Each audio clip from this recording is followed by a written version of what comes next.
지금 뭐 하는 거야? 강소연의 비명 같은 외침이 오천수의 집안을 가득 메웠다. 문을 발로 차고 들어온 강소연의 눈에는 믿을 수 없는 광경이 펼쳐져 있었다. 오천수가 문미순의 손을 잡고 있었고 둘 사이에는 커피잔 2개가 놓여 있었다. 마치 연인처럼 다정한 모습이었다. 이게 뭐야?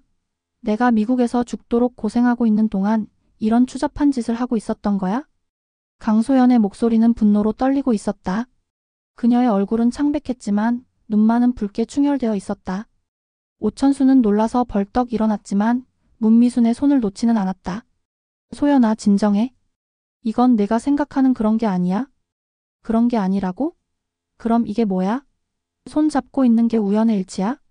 문미순이 조용히 일어나려 했지만 강소연이 그녀를 향해 손가락질하며 소리쳤다. 앉아? 어디 가려고 해? 내 남편 꼬셔놓고 이제 와서 피하려고? 소연 씨, 말을 좀 조심해요. 문미순의 목소리는 차분했지만 단단했다. 조심하라고?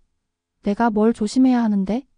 강소연이 문미순에게 다가가며 위협적으로 말했다. 당신이 내 가정을 파괴한 거잖아? 그 순간 오천수가 두 여자 사이에 서며 단호하게 말했다. 소연아, 이제 그만해. 네가 왜 여기 왔는지 다 알고 있어?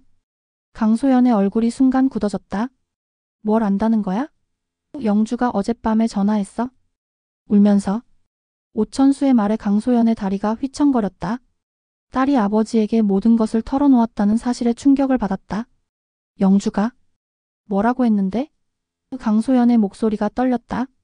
박민호라는 남자한테 전 재산을 다 날렸다고 하더라. 그리고 엄마가 이제 아빠한테 돌아가고 싶어 한다고?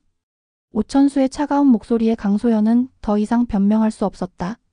문미순이 놀란 표정으로 강소연을 바라봤다. 그럼 정말 사랑해서 돌아온 게 아니었군요? 강소연이 문미순을 노려봤다. 당신이 뭘 안다고? 나는 10년 동안. 10년 동안 뭘 했는데? 오천수가 냉정하게 끼어들었다. 내가 떠날 때 뭐라고 했는지 기억해? 한국에서는 절대 성공할 수 없어. 미국에서 새로운 삶을 살겠어라고 했잖아. 오천수의 말에 강소연은 할 말을 잃었다. 정말로 그런 말을 했었다. 그리고 이혼 서류에 도장 찍어서 보낸 것도 네가 아니야? 내가 붙잡으려고 했을 때 이제 남남이니까 연락하지 말라고 한 것도 네가 아니고? 오천수의 목소리에는 10년간 쌓인 상처가 묻어나고 있었다. 강소연의 눈에 눈물이 고였다. 그건? 그때는 내가 미쳤었어? 새로운 환경에서 스트레스가 심해서. 변명하지 마. 문미순이 조용하지만 단호하게 말했다. 소연 씨, 솔직히 말해요. 박민호한테 사기당하지 않았다면 천수한테 돌아왔을까요? 강소연은 대답할 수 없었다.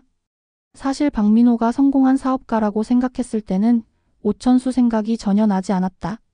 오히려 역시 이혼하길 잘했어라고 생각했었다. 하지만 모든 것을 잃고 나니 오천수의 따뜻함이 그리워졌다. 대답 못하죠? 답이 뻔하니까. 문미순의 날카로운 지적에 강소연이 발끈했다. 당신이 뭔데 내 일에 참견해?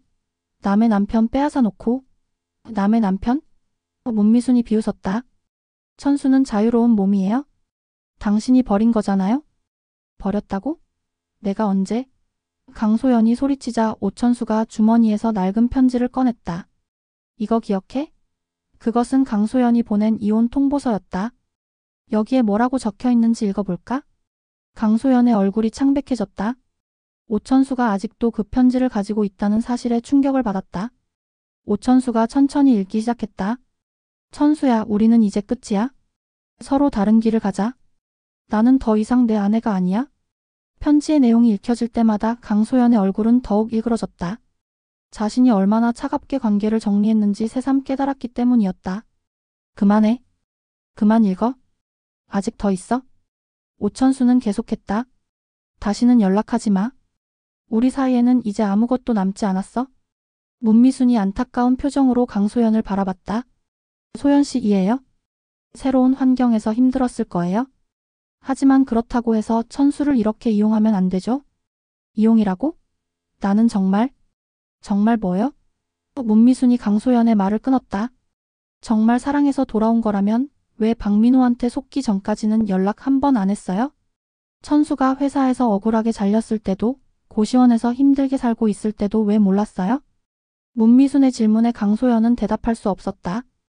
오천수가 쓰게 웃었다. 맞아. 나는 10년 동안 혼자였어. 회사에서 잘리고 사기당하고 모든 걸 잃었을 때도 혼자 견뎠어. 왜냐하면 내 아내가 다시는 연락하지 말라고 했으니까. 그의 목소리에는 깊은 상처가 배어 있었다. 강소연이 울음을 터뜨렸다. 미안해. 정말 미안해. 하지만 오천수는 냉정했다. 미안하다고 해서 끝나는 게 아니야. 소연아, 네가 진짜 원하는 게 뭐야? 나야 아니면 안정적인 생활이야? 나는 강소연이 말을 더듬자 문미순이 대신 답했다. 안정적인 생활이죠. 만약 박민호가 정말 부자였다면 천수 생각도 안 했을 거예요. 문미순의 말에 강소연은 부인하려 했지만 말이 나오지 않았다. 그때 문미순이 충격적인 고백을 했다. 사실 저도 이혼했어요. 남편이 바람 피워서. 강소연과 오천수가 놀란 표정으로 그녀를 바라봤다. 그때 저도 소연 씨처럼 원망하고 분노했어요. 하지만 시간이 지나니까 깨달았어요. 진짜 사랑이 뭔지. 진짜 사랑은 상대방의 행복을 바라는 거예요. 내가 힘들다고 해서 상대방을 이용하는 게 아니라. 문미순의 말에 강소연은 자신이 얼마나 이기적이었는지 깨달았다. 오천수를 정말 사랑했다면 그의 행복을 빌어줘야 하는데 자신은 오직 자신의 안위만 생각했다. 오천수가 강소연을 바라보며 마지막으로 말했다. 소연아, 솔직히 말해봐. 나한테 돌아온 진짜 이유가 뭐야? 강소연은 더 이상 거짓말할 수 없었다. 돈이 필요했어. 박민호한테 사기당하고 나니까 갈 곳이 없었어. 오천수의 마음이 아팠다. 자신이 사랑했던 여자가 이렇게 변해버렸다는 사실이 슬펐다. 그럼 나는 뭐야? ATM기야? 그게 아니야. 나도 너를 사랑해. 강소연이 절규했지만 오천수는 고개를 저었다. 사랑? 그게 사랑이야? 돈이 필요할 때만 생각나는 게? 오천수의 말에 강소연은 더 이상 변명할 수 없었다. 정말로 그랬기 때문이었다. 박민호와 잘 나갈 때는 오천수를 촌스러운 남자라고 생각했었다. 문미순이 강소연에게 다가가서 조용히 말했다. 소연 씨, 천수를 놓아주세요. 진짜 사랑한다면 그의 행복을 빌어주세요. 강소연은 문미순의 진심 어린 말에 마음이 흔들렸다. 이 여자는 정말로 오천수를 사랑하고 있었다. 당신은? 천수를 정말 사랑하는 거야? 강소연이 떨리는 목소리로 물었다. 네, 정말 사랑해요. 그리고 천수의 행복이 제일 중요해요. 문미순의 대답에 강소연은 자신과의 차이를 느꼈다. 자신은 오천수의 행복보다 자신의 필요를 우선시했었다. 오천수가 강소연을 바라보며 진심으로 말했다.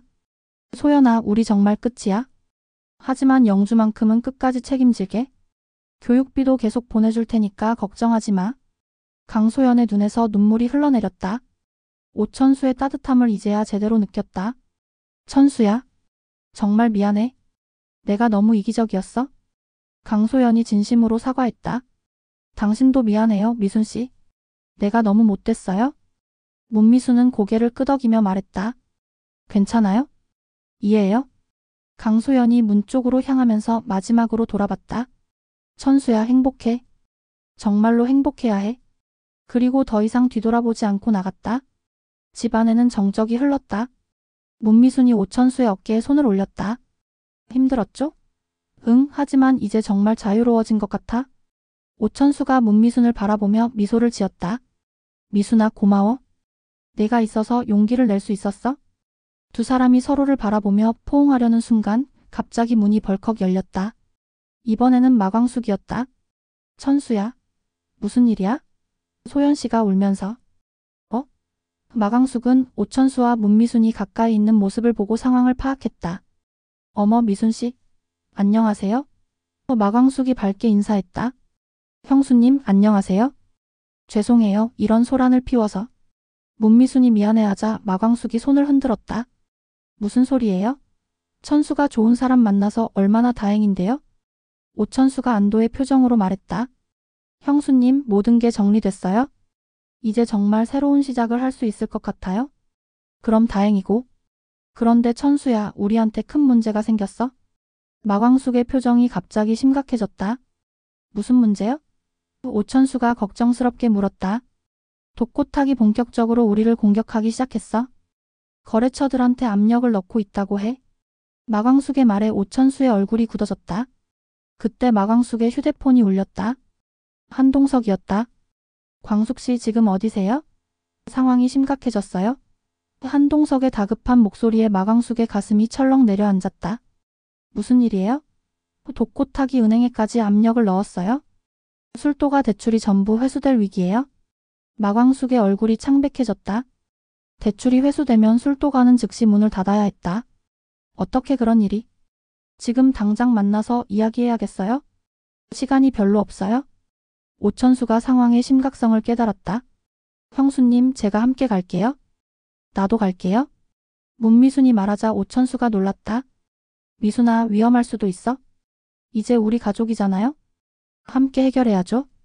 세 사람이 급히 나가려는 순간 또 다른 전화가 걸려왔다. 이번에는 오범수였다. 형수님, 큰일 났어요? 독고타기 우리 학교에까지 압력을 넣었어요? 마광숙의 심장이 쿵쾅거렸다. 상황이 생각보다 훨씬 심각했다. 범수야, 무슨 소리야? 제 교수직이 위험해졌어요? 독고타기 이사회에 압력을 넣었다고? 마광숙은 절망감에 휩싸였다. 독고타기의 공격이 개인을 넘어서 가족 전체를 파괴하려는 것이었다. 오천수가 주먹을 불끈 쥐었다.